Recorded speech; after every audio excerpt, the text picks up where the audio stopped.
사람이 아주 다툼에 어떤 깊은 상처를 가지고 있거나 또는 전쟁을 겪었거나 이런 아픔이 있는 사람은 화평함에 대한 갈망이 있게 마련입니다.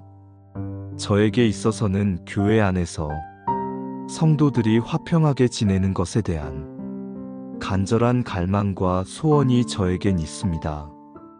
그것은 제가 어릴 때부터 교회에서 자라면서 그렇게 교인들이 많이 싸우는 것을 보고 그것을 통해서 겪는 아픔들, 두려움들, 그로 인한 너무나 비참한 결과들을 보았기 때문에 그렇습니다. 저는 목회하면 절대로 싸우는 교회는 되지 않아야 되겠다. 그게 제 마음의 소원이기도 했습니다.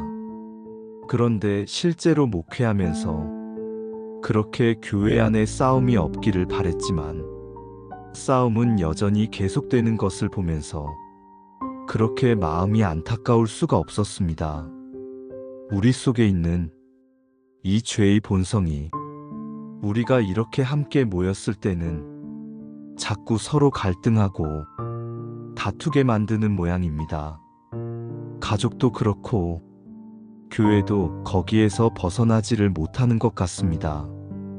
어떤 때는 옳고 그른 것을 따지기 위해서, 어떤 때는 정말 잘해보자는 뜻으로, 어떤 때는 마음에 든다, 안 든다 하는 문제로 그렇게 끊임없이 여러 유형의 갈등들이 교회 안에 일어나는 겁니다. 그런데 정말 마음이 안타까운 것은 싸우는 게 문제가 아니고 싸워도 되는 줄 아는 겁니다. 싸워도 되는 줄 아는 잘해보자고 싸우는 거니까 이게 정말 기가 막힌 것입니다. 하나님께서 왜 우리에게 교회 공동체를 주셨는지 몰라도 한참 모르는 것입니다. 그리고 그 분열하고 다투는 게 얼마나 무서운 마귀의 역사인지, 그 결과가 얼마나 끔찍한 것인지를 모르니까 잘해보자고 싸우고 마음에 안 든다고 싸우고 그리고 옳고 그런 거 따지자고 싸우는 것입니다. 이 시편 133편은 아주 특별한 감동이 됩니다. 그런 점에서 그렇습니다. 다윗의 시편입니다. 다윗이 성도들이 함께 어울려 지내는 것이 하나님 보시기에 얼마나 아름다운가, 그 아주 짧은 간단한 고백입니다. 이 시편 가지고 순례의 길을 떠났던 순례자들이 함께 순례의 길을 떠나 함께 가는 동료들을 기뻐하며 축복하며 그러면서 노래 부르면서 갔던 시편입니다. 1절은 이렇게 시작을 합니다. 그 얼마나 아름답고 즐거운가. 형제 자매가 어울려서 함께 사는 모습. 여러분 아마 잘 이해하기 어려울지 모르겠지만 저는 이 구절을 읽으면서 몇 번이고 가슴이 울컥하는, 몇 번 이 설교를 준비하면서 또 읽고 또 읽으면서 눈물을 지었는지도 모릅니다. 그렇지, 이것이 하나님의 계획인걸. 이게 바로 우리를 교회로 모아주신 하나님의 뜻인걸. 그렇게 고백을 했습니다. 여러분 순례자들을 한번 생각해 보십시오. 예루살렘 성전을 향하여 가는 순례자들이 함께 무리를 지어서 순례의 여행을 갑니다. 그런데 함께 있다는 것 자체가, 함께 순례를 떠난다는 것 자체가 서로 기쁘고 감사한 거죠. 왜냐하면 옆에 있어주니까 외롭지도 않고 두렵지도 않고 어려움도 서로 격려하며 위로하며 가는 거잖아요. 그런데 만약에 그 순례객들 사이에 싸움이 생겼다면, 치고받고 주먹질을 한다면, 서로 욕을 하고 비난한다면, 서로 남처럼 얼굴도 보지도 않고 말도 걸지도 않으면서 그렇게 지낸다면 그 순례가 무슨 은혜가 되겠습니까? 우리 교회 생활이 꼭 그와 같습니다. 하나님께서 이 바벨론 세상에서 살아가는 우리들에게 천국을 경험하면서 이 세상에서도 하나님의 자녀답게 살 수 있는 힘을 주시려고 우리에게 주신 것이 교회 공동체입니다. 교회 공동체의 가장 중요한 하나님의 계획은 서로 함께 어울려 사랑하고 위로하고 서로 힘이 되어주는 하나된 화평한 공동체를 이루는 것입니다. 그게 하나님께서 우리에게 교회를 주신 까닭입니다. 사실 세상 살아가기가 만만치 않잖아요. 지난 한 주간도 나라도 쉽지 않았고 개인적으로도 어려움이 많았잖아요. 그런데 오늘 이렇게 함께 모여서 예배하면서 하나님이 우리에게 주시는 것은 하나님이 주시는 은혜도 있지만 함께 신앙생활하는 성도가 주는 위로가 있는 것입니다. 우리는 함께 지금 순례의 길을 떠나가는 겁니다. 그러므로 교회가 자랑스러운 것은 절대로 교인 수가 많은 것도 예배당이 큰 것도 그리고 좋은 프로그램들, 영적인 훈련을 위한 좋은 프로그램이 있는 것도 봉사를 많이 하는 것도 아닙니다. 교회의 가장 중요한 축복은 서로 화평한 것입니다. 공동체 안에 성도들 사이에 누리는 화평입니다. 잘하자고 싸우고 옳고 그른 거 따지자고 싸우면 그건 교회를 몰라도 너무 모르는 것입니다. 하나님의 마음을 얼마나 아프게 하는 것인지 그 결과가 얼마나 비참한지 모르는 것입니다. 여러분 화목하고 하나된 교회를 통하여 하나님이 우리에게 어떤 복을 주시는지 아십니까?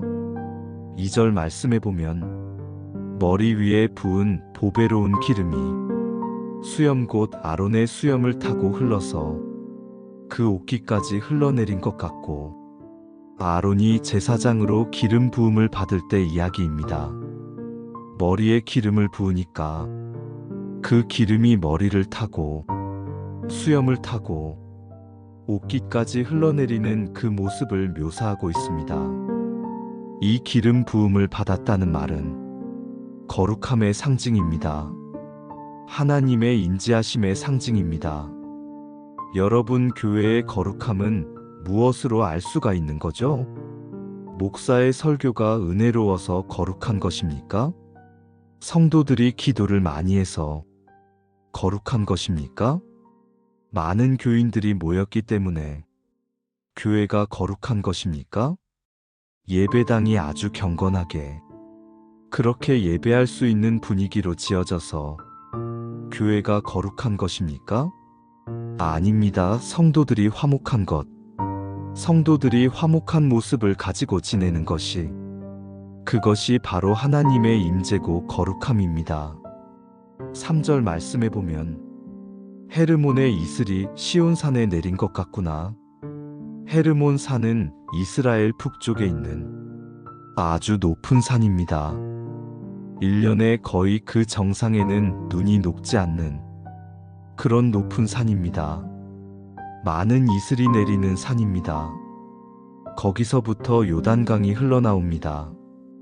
이스라엘은 비가 많이 내리지 않는 그런 땅이지만 그 요단강으로 인하여 농사를 짓습니다. 그러니까 여러분 화목한 교회가 우리의 삶의 축복의 젖줄입니다. 우리 자신뿐만 아니고 우리가 사는 사회에 우리나라의 복의 통로입니다. 우리가 서로 정말 화목한 공동체를 지켜간다면 그것은 이 나라가 복을 받는 것입니다. 이것이 지금 한국 교회가 가지고 있는 가장 큰 아픔이고 위기입니다. 여러분 평화의 복, 화평의 복이 얼마나 중요한지 알아야 합니다. 돈을 많이 버는 것도 필요하고 건강도 해야 되고 성공도 해야 되지만 여러분 나라가 전쟁에 휩싸이면 무슨 소용이 있습니까? 몸이 건강하고 돈을 많이 벌었던 게 무슨 소용이 있냐 말이에요. 나라가 전쟁에 휩싸이면 화평의 복이 지켜지고 그리고 그 다음 복이 있는 것입니다. 그 복의 핵심이 영생입니다. 3절에 주님께서 그곳에서 복을 약속하셨으니 그 복은 곧 영생이다. 교회가 화평한 것은 성도들이 영생의 복을 누리는 것과도 같은 것입니다. 지난 맥주 감사주일 찬양 집회를 이 자리에서 했습니다. 여러분 중에 그 자리에 오신 분들은 다 느끼셨을 겁니다. 그동안 우리 교회가 개척하고 분립했던 9교회가 함께 와서 함께 찬양을 하나님께 올려드렸습니다. 찬양의 수준이 꼭 높아서가 아니고 그 9교회가 같이 와서 10교회가 함께 하나님을 찬양하는 모습 자체가 얼마나 감동이었는지 모릅니다. 연합하는 교회가 예수님으로 인하여 하나가 되어지는 모습 자체가 말할 수 없는 감동이었습니다. 그 찬양 집회를 지켜보면서 너무 기쁜 마음에 하나님께 그렇게 말씀을 드렸습니다. 하나님, 우리가 한 이 놀라운 것을 주님이 보십니까? 그때 주님께서 저에게 주신 것이 내가 한 이 엄청난 일을 내가 보느냐였습니다. 저는 우리가 한 것을 하나님께 보여드린다고 생각했는데 사실은 하나님이 하신 것을 우리가 보는 것이었습니다. 연합은 하나님이 하시는 일입니다. 그래서 연합이 주는 감동이 있는 것입니다. 여러분, 우리는 어쩔 수 없이 환경의 영향을 받습니다. 바이러스 독감만 전염되는 것이 아니고 우리들의 영혼도 서로에게 영향을 받게 돼 있습니다. 그러니까 미운 마음도 전염이 되고 원망도 전염이 되고 비난도 전염이 되고 분노도 전염이 됩니다. 그러므로 우리는 영적인 환경을 잘 지킬 필요가 있습니다. 저는 교회 담임 목사로서 주일에 성도들 앞에 서거나 말씀을 전할 때 제 얼굴 표정 관리를 잘해야 된다는 부담이 있습니다. 만약에 제가 아주 인상이 이그러지고 화가 나고 그렇다면 여러분들에게 얼마나 상처가 되겠습니까? 그러나 실제로 제게 있어서는 신경 쓸 일도 많고 또 어려운 결정을 해야 될 일도 많고 좋은 일보다 그렇지 못한 것 때문에 마음에 부담이 짐이 되는 일이 너무나 많습니다. 심지어는 설교하러 올라오기 직전까지 제 마음이 안 드는 것이 보일 때가 있습니다. 그때마다 주님을 계속 바라봅니다. 제가 제 마음을 지키지 못하면, 그래서 제 속에 있는 어떤 아픔, 분노 또는 어떤 원망, 그런 것이 제 얼굴에 드러나면 그것은 제가 교인들에게 할 수 있는 가장 최악의 일이 되기 때문에 그렇습니다. 목사만 그런 것입니다. 부부 사이에도, 부모 자녀 사이에도, 여러분 교우들 사이에도 똑같습니다. 우리는 서로에게 영적으로 엄청난 영향을 받습니다. 그러므로 우리가 해야 될 일 중에 가장 중요한 일이 공동체의 화평을 지키는 것입니다. 기쁨과 감사의 분위기를 지켜나가는 것입니다. 우리 주변에는 우리를 영적으로 무너뜨리려고 역사는 무서운 마귀가 계속 우리를 삼키려고 하고 있습니다. 어느 목사님이 늘 부정적인 어떤 마음에 사로잡혀 있는 분이 계셨습니다. 하여튼 주변에 마음에 드는 사람이 하나도 없어. 그런데 어느 날 로마서 14장 10절 말씀을 읽고 심장이 멎는 것 같았다고 그랬습니다. 내가 어찌하여 내 형제를 판단하느냐? 어찌하여 내 형제를 업신 여기느냐? 우리가 다 하나님의 심판대 앞에 서리라. 깜짝 놀랐습니다. 꼭 자기 얘기하는 말 같았습니다. 너는 어째서 다른 사람을 업신 여기고 다른 사람을 판단하느냐? 하나님의 심판대 앞에 우리 모두가 다 설 것을 모르느냐? 자기 생각에 내가 옳아서, 그래서 다른 사람을 내가 비판적으로 보는 것이 아님을 알았습니다. 영적인 영향력에 사로잡혀 있었던 거죠. 그때부터 그 목사님은 어떤 사람에 대해서 비판하는 생각이 떠오를 때마다 예수님의 이름으로 대적하기 시작했다고 그랬습니다. 예수의 이름으로 내게서 떠나가. 그리고 그렇게 오랜 기간 동안 부정적인 생각에 사로잡혔던 마음이 풀어졌다는 것입니다. 여러분, 우리가 우리 주변에 있는 영적인 환경에 대하여 절대로 소극적인 태도를 가지면 안 됩니다. 여러분, 남의 탓만 하고 결국 해결할 문제가 아닙니다. 그 사람 때문에 그렇게 됐어요. 그 사람 때문에 내가 이렇게 어려워졌어요. 남 탓해서 해결이 되겠습니까? 여러분 자신이 지켜야 합니다. 만약에 메르스 같이 어떤 유행병이 퍼진다면 여러분은 어떻게 하시겠습니까? 그 나쁜 영향력을 여러분이 지켜내려고 얼마나 애를 쓰겠습니까? 가장 좋은 것, 우리가 영적으로 나쁜 영향을 받지 않는 가장 좋은 것은 우리 주변에 있는 사람들이 다 건강한 영적인 상태에 있도록 우리가 섬기는 것입니다. 공동체가 영적으로 건강하도록 우리가 만드는 것입니다. 저도 목회할 때 여러 번 교회 안에 큰 어려운 분란이 일어났었습니다. 그러나 감사하게도 제가 어려서부터 깨달은 것이 교회 안에서의 분란은 어떤 문제이든지 간에 영적인 뿌리가 있다는 것입니다. 그건 마귀가 역사하는 것입니다. 그것을 깨달았기 때문에 절대로 어떤 게 옳으냐, 그르니 하는 것으로 접근하지 않았습니다. 누가 잘했네 못했냐는 것으로 따지지 않았습니다. 모든 교회 내에 분란은 영적인 뿌리가 있습니다. 마귀가 간섭하고 있는 것입니다. 마귀도 각본이 있습니다. 그렇기 때문에 항상 하나님 앞에 기도하기를, 하나님, 제가 마귀가 원하는 대로는 하지 않겠습니다. 그것이 하나님께 드리는 기도였습니다. 마귀는 우리를 시험할 때 다 자기 나름대로 예측하고 있는 절차가 있습니다. 이렇게 하면 이렇게 반응하고, 이렇게 반응하면 저렇게 뒤집어지고, 다 마귀가 알고 있습니다. 여러분 가정 안에서 부부 사이에, 부모 자녀 사이에, 또는 교회 안에서 성도들 사이에 분란이 일어난다면, 그러면 반드시 일단 숨을 멈추고 잠잠히 분별을 해봐야 됩니다. 만약에 마귀가 역사한다면 마귀는 요 다음에 어떻게 되기를 원할까? 여러분 정말 생각해야 합니다.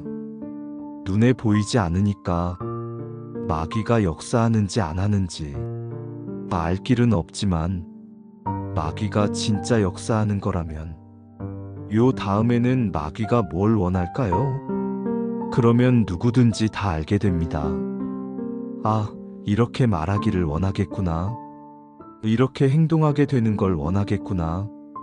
그렇게 따라가면 반드시 마귀가 원하는 대로 집안 다 뒤집어지고 교회 다 망가집니다.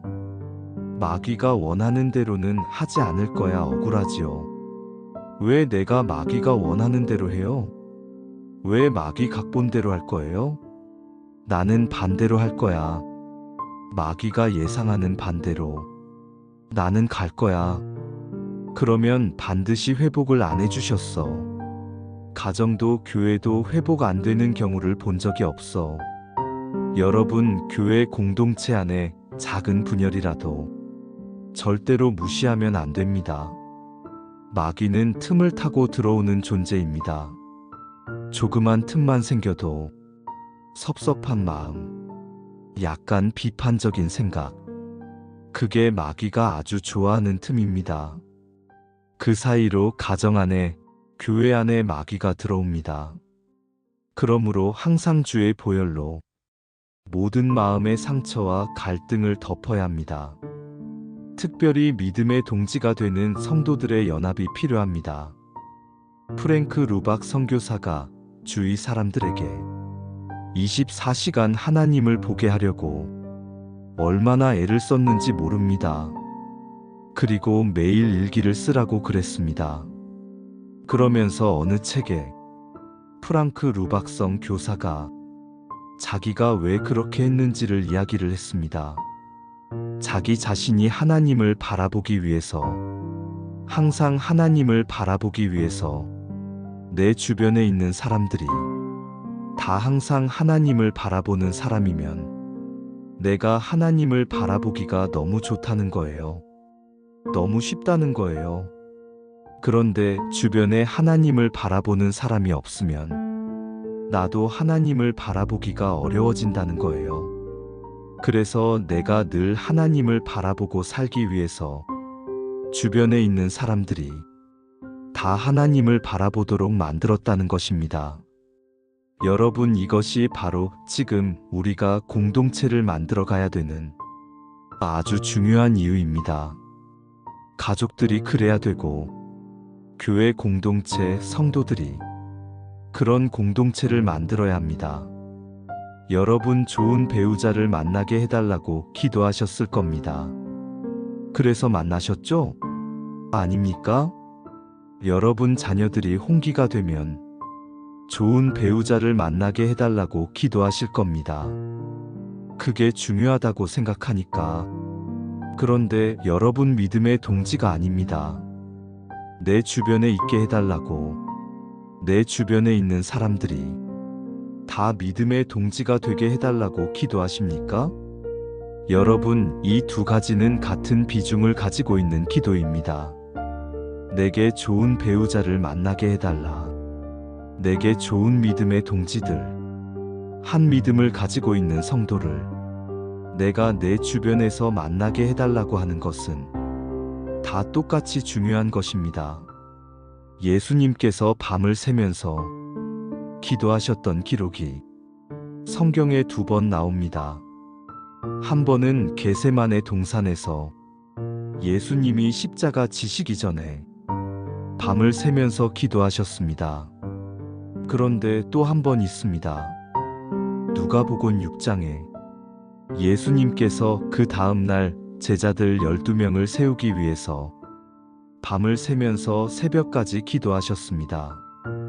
이제 누구와 도대체 3년 동안 그렇게 함께 그들을 제자로 세울 것인가? 사람을 세우는 일을 위해서 여러분, 예수님도 그렇게 하셨다면 우리가 사람과 교제하는 일, 공동체와 하나가 되는 일을 위해서 우리도 진짜 기도를 해야 합니다. 그런데 여러분, 반드시 명심해야 될 것은 공동체의 화평은 우리가 그렇게 해보자고 호소하고 또 그렇게 주장하고 그리고 어떤 사람을 중심으로 해서 그렇게 만들어 보려고 노력해서 되는 게 아니라는 것입니다. 오직 우리 모두가 다 한 사람 한 사람이 예수 그리스도를 바라보게 될 때, 그때 이루어지는 것입니다. 어떤 교회는 우리 서로 하나 되자고 그렇게 열심히 호소하는 교회도 있습니다. 심지어 어떤 교회는 오직 순종뿐이라고 그렇게 아주 강압적으로 가르치는 교회도 있습니다. 그러나 오래가지 못합니다. 어떤 교회는 어느 탁월한 어떤 지도자를 중심으로, 목사님을 중심으로 교회가 하나 된 교회도 있습니다. 어떤 교회는 선교로 하나 되고, 어떤 교회는 전도로 하나 되고, 어떤 교회는 기도로 하나 되고, 어떤 교회는 성경 공부로 하나 되고, 어떤 교회는 교육으로, 다음 세대 교육으로 하나 되기도 합니다. 다 나름대로 의미가 있지만 결국 한계가 있습니다. 여러분, 공동체의 진정한 화평은 오직 예수님으로만 오는 것입니다. 주 예수님이 우리와 함께 구하실 때만 우리는 하나가 됩니다. 마태복음 18장 20절에 두세 사람이 내 이름으로 모인 곳에는 나도 그들 중에 있느니라. 예수님께서 우리와 함께 계신 것 자체가 공동체의 화평입니다. 그런데 예수님이 우리 공동체, 우리 가정에 함께 계시는 조건이 무엇입니까? 우리 각자가 예수님의 이름으로 모이는 것입니다. 우리의 마음의 중심이 예수님을 향하여 있는 것입니다. 이스라엘 역사상 12지파가 하나가 된 경우가 다윗 시대의 그 짧은 그때 외에는 거의 없었습니다. 다윗이 아주 출중한 지도자였기 때문에 그렇습니까? 아닙니다. 다윗이 오직 하나님만 바라보는 사람이었기 때문에 다윗의 통치 시대에 이스라엘은 12지파가 하나가 되었었습니다. 사사시대 때부터 이스라엘 12지파는 좀처럼 하나 되지 못했고 계속 서로 싸우고 갈라졌습니다. 그들은 생각하기를 다른 족속들처럼 자기들에게 왕이 없기 때문에 우리가 하나 되지 못한다고 생각했습니다. 그래서 사무엘 선지자에게 끊임없이 우리에게도 왕을 세워달라고 그렇게 요구했습니다. 근데 왕이 없어서가 아니었습니다.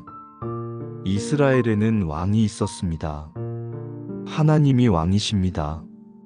하나님이 왕이시면 사람 왕하고 비교할 수 없이 놀라운 하나님의 은혜 가운데 있는 것입니다. 그런데 이스라엘 12지파는 하나님을 왕으로 섬기지 않고 자기 소견에 오른 대로 그렇게 행하였기 때문에 계속 그들은 서로 하나 되지 못하고 싸웠던 거죠. 결국 하나님이 사울 왕을 세워줍니다. 그래서 나라가 잘 됐습니까? 블레셋에 비참하게 졌습니다. 허지가 하나님을 갈망하는 다윗 때 이스라엘이 그 짧은 시간에 잠깐 동안 그들은 정말 하나가 됐어요. 그리고 그 이후에 다시 갈라지기 시작하더니 결국은 나라 다 잃어버리고 말았습니다. 공동체의 화평함 하나 됨의 핵심은 우리 모두가 다 예수님을 바라보는 데 있는 겁니다. 그래서 예수동의 일기를 쓰도록 그렇게 권해드리는 겁니다. 우리 교회 공동체가 하나 되는 유일한 길은 하나 되자고 호소해서 되는 것도 아닙니다. 목사 중심으로 하나 되자는 것도 아닙니다. 우리 모두가 우리 교육들 한 사람 한 사람이 다 예수님을 바라보는 눈이 뜨일 때 기가 막힌 모습입니다. 천국 공동체가 우리 가운데 이루어지게 됩니다. 주님을 바라보지 못하면 친한 사람들끼리만 더 친해지게 됩니다. 그래서 교회 안에는 계속 끼리끼리 공동체가 됩니다. 그러다가 그 친한 사람들끼리 또 서로 배신했다. 그럴 줄 몰랐다. 그러고는 원수처럼 갈라지게 됩니다. 여러분 경험해 보지 않았습니까? 우리를 하나 되게 만드실 수 있는 분은 부부 사이든 가족이든 교우들 사이든 예수님밖에 없습니다. 이 편에서 계속됩니다.